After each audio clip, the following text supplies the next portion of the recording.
Assalamualaikum warahmatullahi wabarakatuh. Selamat pagi dan salam sejahtera untuk kita semua. Alhamdulillahirabbil alamin. Wassalatu wassalamu ala asyrafil anbiya wal mursalin sayyidina Muhammadin wa ala alihi wa sahbihi ajma'in. Amma ba'd. Yang terhormat Direktur Sekolah Pasca Sarjana Universitas Brawijaya Bapak Profesor Dr. Muhammad Husaini SE MSI MA. Yang terhormat Bapak Wakil Direktur Bidang Akademik Kemahasiswaan Alumni dan Kerjasama Bapak Fadilah Putra SOS MSI MPAF PhD. Yang terhormat Wakil Direktur Bidang Umum Keuangan dan Sumber Daya Bapak Dr. Insinyur Anton Evani MP. Yang terhormat para guru besar di Sekolah Pasca Sarjana, yang terhormat para Bapak Ibu KPS, para Bapak Ibu pengelola di Sekolah Pasca Sarjana, para Bapak Ibu dosen, tenaga pendidik dan juga tenaga kependidikan di Sekolah Pasca Sarjana Universitas Brawijaya Malang ini. Alhamdulillahirabbil alamin. Pada kesempatan ini kita wajib bersyukur kepada Allah Subhanahu wa taala. Karena atas perkenannya kita masih diberi kesempatan untuk bisa melaksanakan aktivitas kita dan menambah amal-amal kita, termasuk tradisi di dalam kaitannya dengan Lebaran, yaitu silaturahim yang biasanya dikemas dalam acara halal bihalal. Salawat dan salam semoga tetap terlimpah curahkan kepada Hadratur Rasul Baginda Nabi besar Muhammad sallallahu alaihi wasallam.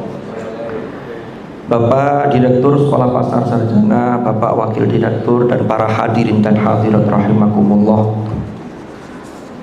Tema yang akan kita angkat pada kesempatan kali ini adalah peningkatan etos kerja sebagai buah dari madrasah Ramadan dan juga Idul Fitri yang sudah kita lewati ini. Sesungguhnya apa yang disampaikan oleh Bapak Direktur tadi ketika beliau menyampaikan sambutan itu isinya sudah luar biasa. Sehingga saya hadir di sini untuk menambahi sedikit saja. Karena betul apa yang disampaikan oleh beliau tadi. Saya menggarisbawahi ada satu hal di mana jika kita di dalam lingkungan kerja kita satu sama lain itu saling memahami, saling mengerti, saling memaafkan, lalu saling legowo dan faham dengan tugas masing-masing tanpa ada rasa iri, dengki, dendam, kita hakul yakin disitulah prestasi akan kita raih. Disitulah situasi kerja, harmonisasi itu akan terrealisasi. Maka kita bersyukur Allah Subhanahu wa ta'ala itu memberikan satu momentum, yaitu momentum Idul Fitri, yang mana momentum ini adalah momentum yang sangat tepat untuk berhalal bihalal.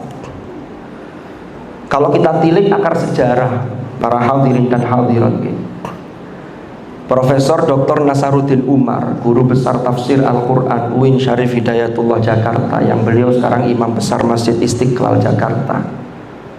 Beliau pernah menyampaikan ada satu istilah dari bahasa Arab yang ternyata orang Arab sendiri itu tidak paham. Ini maksudnya penggunaannya apa ini? Yaitu halal bihalal. Halal itu bahasa Arab, bi itu juga bahasa Arab, ditambahi halal itu juga bahasa Arab. Maka dalam kajian bahasa itu ada sisi lughah, sisi bahasa, ada sisi namanya isti'mal atau istilah. Jadi penggunaan istilah itu. Lah, orang Arab tidak paham karena ini sangat terkait dengan tradisi dan budaya yang ada di negara kita. Kalau silaturahim setelah Idul Fitri Itu di dalam beberapa literatur dijelaskan Wakila katanya sudah mulai diadakan sejak Kesultanan Surakarta, yaitu Mangkunegara I. Itu tahun 1700-an.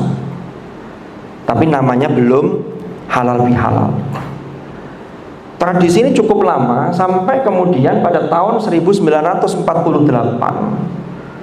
3 tahun setelah pasca proklamasi kemerdekaan itu terjadi pemberontakan diantaranya di ITII, diantaranya pemberontakan PKI di Madiun, sehingga akhirnya elit politik ketika itu ini memanas. Nah, di pertengahan bulan Ramadan kemudian Bung Karno ketika itu memanggil Kiai Haji Abdul Wahab Hasbullah untuk bagaimana ini kita mencari solusi untuk negara kita ini, bangsa yang saat ini sedang saling menghujat, saling bermusuhan dan seterusnya. Akhirnya Kiai Haji Abdul Wahab Hasbullah itu menyampaikan ya diadakan silaturahim setelah Idul Fitri. Tapi Bung Karno rupanya kurang sreg dengan istilah itu. Coba dicari istilah yang kira-kira mengena dan itu khas bangsa Indonesia. Akhirnya disinilah karena kealiman Kiai Abdul Wahab Hasbullah, lalu beliau menggunakan istilah halal bihalal. Halal bihalal itu kepanjangannya adalah talabu halalin bitariqin halalin, yaitu mencari kehalalan. Kan tadi Bapak Direktur sudah menyampaikan, kita ini interaksi kita ini kadang ada gesekan-gesekan. Kadang tanpa sengaja pun ada orang lain yang mungkin kita tidak sengaja lalu orang lain tersinggung. Makanya kita bersyukur ada momen yang namanya halal bihalal dalam momentum Idul Fitri. Maka disinilah kemudian Kiai Haji Abdul Wahab Hasbullah menyampaikan gagasan itu dan kemudian diterima oleh Bung Karno, oleh Presiden Soekarno ketika itu. Lalu setelah Idul Fitri diadakanlah acara halal bihalal dan tradisi itu berjalan hingga saat ini. Para hadirin dan hadirat rahimakumullah. Kalau kita lihat, mengapa kok tadi saya sampaikan kita wajib bersyukur atas momentum ini. Ini adalah satu rangkaian ibadah yang sangat luar biasa. Kita tahu kalau kita baca atau kita pelajari di dalam agama Islam, itu ibadah-ibadah yang sifatnya sosial itu jauh lebih banyak dibanding ibadah-ibadah yang sifatnya ibadah mahdhah yang langsung hubungan vertikal kita kepada Allah. Contoh, sholat diwajibkan oleh Allah 5 kali sehari, sebagaimana dalam firman Allah di surah An-Nisa, Innas salata kanat 'alal mu'minina kitaban mawquta. Jadi sholat itu bagi orang-orang mukmin itu adalah kewajiban yang waktunya itu sudah ditentukan. Lalu dijelaskan di ayat yang lain, aqimis sholata liduluki syamsi ila ghasaqil laili wa qur'anal fajr. Lalu tata caranya dijelaskan dalam hadis Rasulullah, ya, shollu kama ra'aitumuni usolli. Ini adalah ibadah vertikal, komunikasi kita seorang hamba dengan Allah itu 5 kali sehari. Itu pun durasi waktunya, mohon maaf, itu durasi waktunya itu tidak lama. Kalau ada orang yang sholat 10 menit saja itu sudah lama. Makanya biasanya guyonannya itu, kalau kita sedang janjian dengan teman kita, lalu kita lupa belum sholat, maka kita bilangnya ke teman kita begini, sebentar ya, saya tak sholat sebentar, saya tak sholat dulu. Saya kadang-kadang memahami ini maksudnya sholat dulu ini bukan berarti lalu kemudian kita ini karena sudah lancar doanya lalu set langsung selesai itu salam selesai. Bukan itu, tapi memang durasinya. Tapi yang paling penting, sholat wajib kita lakukan. Tapi bagaimana buah dari sholat kita? Makanya simbolnya ditutup dengan salam. Assalamualaikum warahmatullahi. Assalamualaikum warahmatullahi. Salam adalah keselamatan. Salam adalah bagaimana kita menyebar harmoni bagi orang-orang di sekeliling kita, sehingga seorang mukmin yang baik, kata Rasulullah, adalah saudaranya tidak pernah tersakiti. Ini yang perlu kita catat sesungguhnya. Lah, rangkaian ibadah ini luar biasa. Dimulai dari Al-Baqarah 183. Ya ayyuhalladzina amanu kutiba alaikumus shiyam kama kutiba alal ladzina min qablikum la'allakum tattaqun. Ayat ini insyaallah kita sudah hafal semua. La'allakum tattaqun. Lalu dijelaskan puasanya kapan? Ayyamam ma'dudat, beberapa hari yang sudah dihitung. Tidak selamanya kok puasa. Ya, Kapan itu? 185 menyatakan syahrul Ramadan. Kan ngoten. Kenapa kok bulan puasa itu ada pada bulan Ramadan? Alladzi unzila fihil Qur'an. Karena di dalam bulan Ramadan itu diturunkan Al-Qur'an. Al-Qur'an itu sebagai apa? Ini sebagai hudan linnas, yaitu petunjuk bagi semua manusia. Lah, makanya ini indah sekali rangkaiannya ini. Kita lihat, kita diperintah puasa, maka puasa ini mengajarkan banyak hal bagi kita. Pertama, kita diperintah puasa untuk menghormati, karena dalam bulan Ramadan turun kitab suci kalamullah yang luar biasa, yaitu Al-Quran. Lalu yang kedua, kita diasah ketakwaan kita agar kita mampu mendownload petunjuk Al-Quran itu, sehingga dari hudan linnas betul-betul terimplementasikan dalam kehidupan kita, sehingga Al-Quran menjadi betul-betul hudan lil muttaqin. Lalu dalam bulan Ramadan ada Lailatul Qadar. Lailatul Qadar itu sesungguhnya adalah ketika turunnya Al-Quran itu pas Lailatul Qadar. Tapi setiap tahun itu ada peringatan pas turunnya, itu diberi nama Lailatul Qadar. Yang itu kita tidak pernah tahu dan tidak ada yang memberitahu kita. Rasulullah hanya memberikan isyarat, hanya memberikan kisi-kisinya. 10 hari terakhir beliau mengencangkan ibadahnya kepada Allah. Tapi tidak ada yang pernah tahu di malam keberapa turunnya Lailatul Qadar yang khairun min alfi syahr. Itu kan indah sekali itu. Lalu lanjutannya, setelah Lailatul Qadar ada satu ibadah namanya zakat fitrah. Ada yang menyebut zakatul fitri, ada zakatul fitrah. Bisa dua-duanya. Bedanya apa? Kalau zakatul fitrah itu berarti zakat untuk jiwa kita, untuk menyucikan jiwa kita. Dalam surah At-Taubah Allah berfirman, "Khudh min amwalihim shadaqatan tutahhiruhum wa tuzakkihim biha wa shalli 'alaihim." Al-ayah. Jadi untuk tazkiyatun nafs, kalau dibaca dengan zakatul fitr, maka zakat itu adalah subsidi ya bagi orang yang betul-betul tidak mampu, agar ketika Idul Fitri itu mereka bisa sarapan. Karena Idul Fitri itu maknanya, Id itu makna secara lughah itu aslinya maknanya adalah pesta atau hari raya. Walaupun ada sebagian yang mengartikan Id itu dari ada ya'udu, tapi dalam kajian tinjauan bahasa Arab, ada ya'udu, aud itu kembali. Kalau Id itu hari raya. Itu berdasarkan dalam surah Al-Maidah 114, Allah berfirman ketika menceritakan doanya Nabi Isa alaihi salam. Qala Isa bin Maryam Allahumma rabbana anzil alaina ma'idatan minas sama takunu lana 'idan li awwalina wa akhirina wa ayatan mink warzuqna wa anta khairur raziqin. Sehingga Id itu maknanya lebaran, maknanya adalah hari raya. Al-Fitr itu maknanya sarapan. Kenapa? Karena setelah lama tidak makan malamnya, maka pagi dibatalkan yang malam tidak makan itu, maka makan namanya sarapan. Iftar, memberi berbuka disebut iftar. Kenapa? Karena setelah seharian tidak makan. Maka ketika Idul Fitri tidak ada seorang pun sekhusyuk apapun orang itu yang boleh melakukan puasa. Tidak ada. Semuanya haram berpuasa pada tanggal 1 Syawal.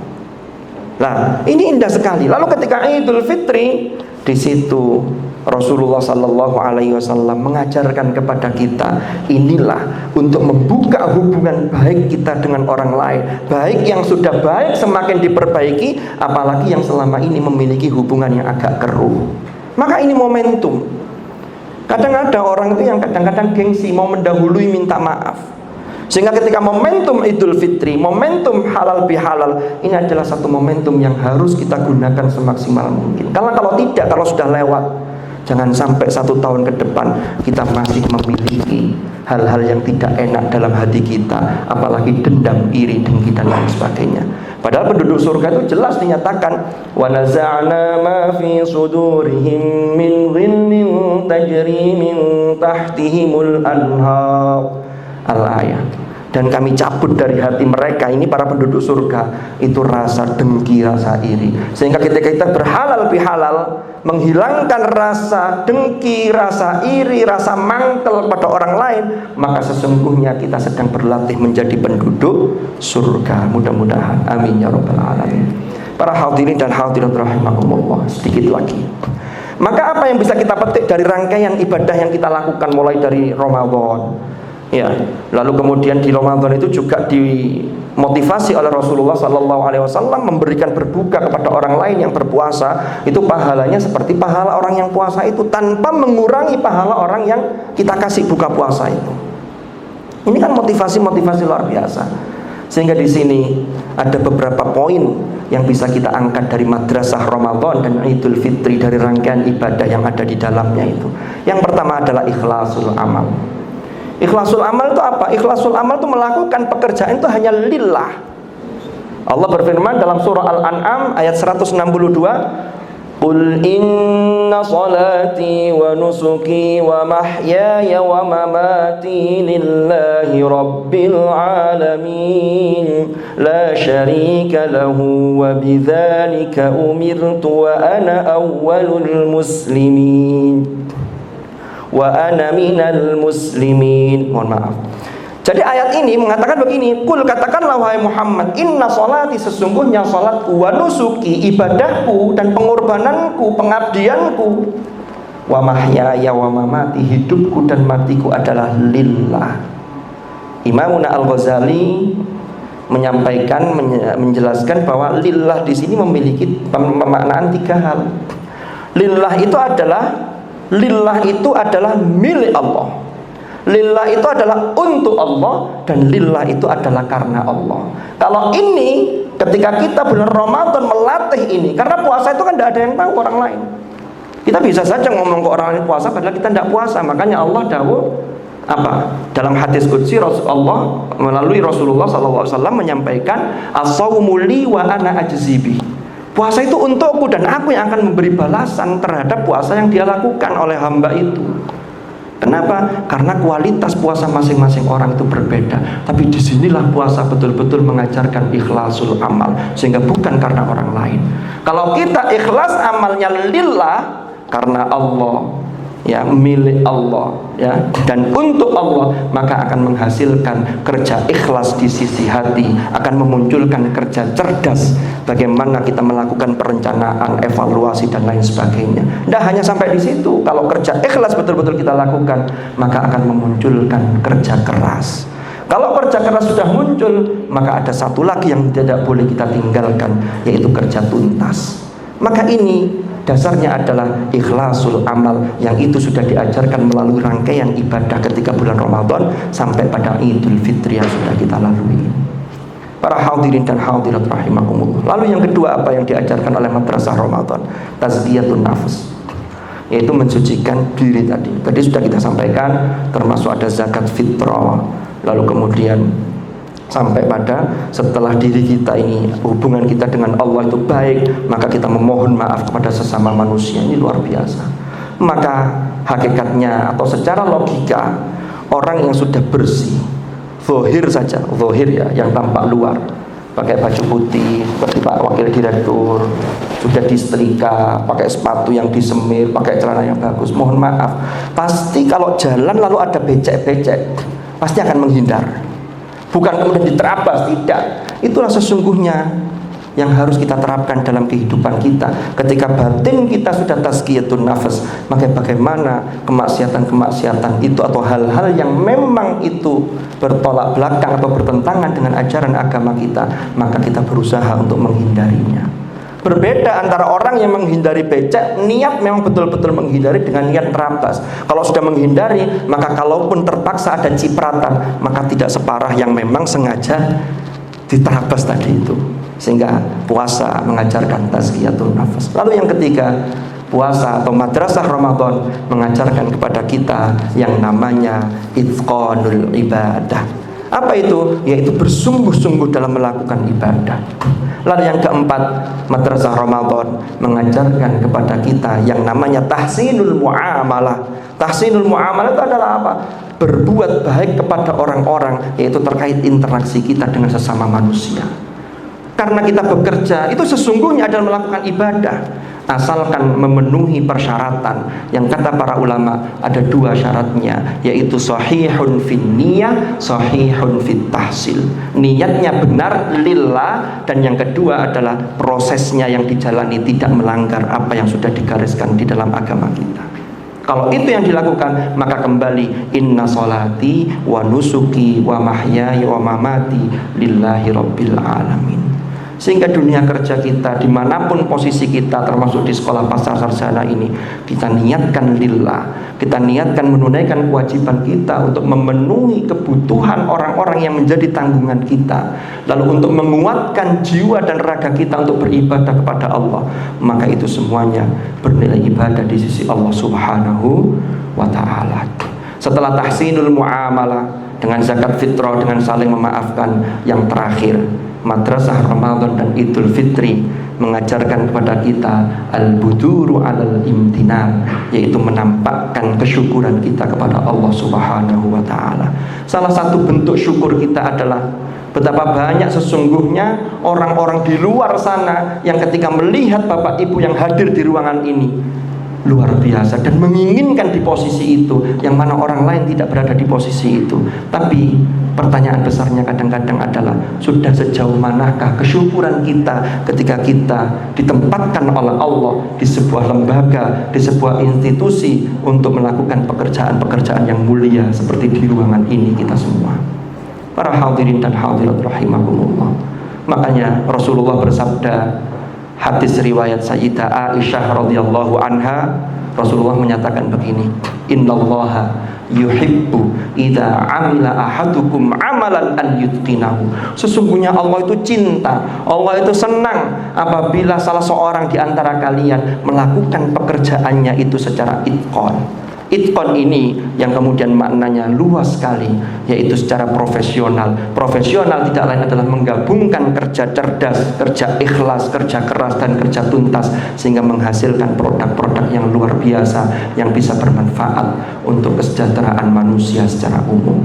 Saya kira itu hikmah halal bihalal yang bisa saya sampaikan pada pagi hari ini. Mudah-mudahan ada hikmah yang bisa dipetik dan ada pelajaran yang bisa diambil dan ada manfaat walaupun setitik. Kurang lebihnya mohon maaf, mungkin dalam penyampaian ada hal-hal yang kurang berkenan, dan saya secara pribadi walaupun kita tidak pernah bertemu secara fisik, tentunya mengucapkan mohon maaf lahir dan batin, dan mudah-mudahan kita termasuk orang-orang yang al-aidin. Al-aidin adalah orang-orang yang kembali kepada kesucian, kembali kepada fitrah. Wal faizin adalah orang-orang yang karena dia sudah mensucikan dirinya, maka kelak dia menjadi orang-orang beruntung yang dimasukkan oleh Allah ke dalam surganya. Karena kesuksesan seseorang itu sesungguhnya adalah sukses dunia, adalah sukses proses yang mengantarkan sukses akhirat. Maka tadi Bapak Direktur sudah menyampaikan, jangan sampai kita ini jadi orang yang bangkrut. Kalau yang bangkrut itu mungkin di dunia kelihatannya sukses, tapi akhiratnya gagal. Berarti kesuksesan dunia itu hanya tampak di mata manusia, karena dia belum sukses sesungguhnya. Faman zuhziha 'anil nar wa udkhilal jannata faqad faz. Barang siapa yang diselamatkan dan oleh Allah dari api neraka dan dimasukkan ke dalam surga, maka dia adalah orang yang sukses. Yang disebut dalam surah Al-Hasyr, la yastawi ashabun nari wa ashabul jannati humul faizun. Tidak sama penduduk neraka dengan penduduk surga. Penduduk surga itu adalah orang-orang yang faizun, sebagaimana doa kita dalam momentum Idul Fitri ini. Mudah-mudahan kita digolongkan oleh Allah sebagai minal aidin wal faizin. Kurang lebih mohon maaf. Hadanallahu wa iyyakum ajma'in. Al-'afwa minkum. Assalamualaikum warahmatullahi wabarakatuh. Alhamdulillah, terima kasih kepada Muhammad Haji MA. Sebelum melanjutkan dengan acara inti untuk halal bihalal, kami mohon perkenan Ustaz untuk memohon permohonan doa. Kami silakan.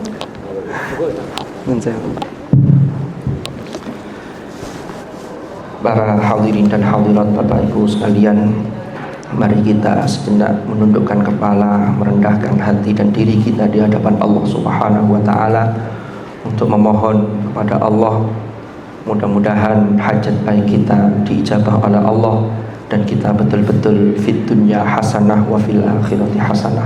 Ala hadhihi niyyah wa ala kulli niyatin salihah wa ala ma nawainah wa ala ma nawahu as-salafus salih. Thumma ila hadratin nabiyil Mustafa Muhammadin sallallahu alaihi wasallam. Al-Fatihah.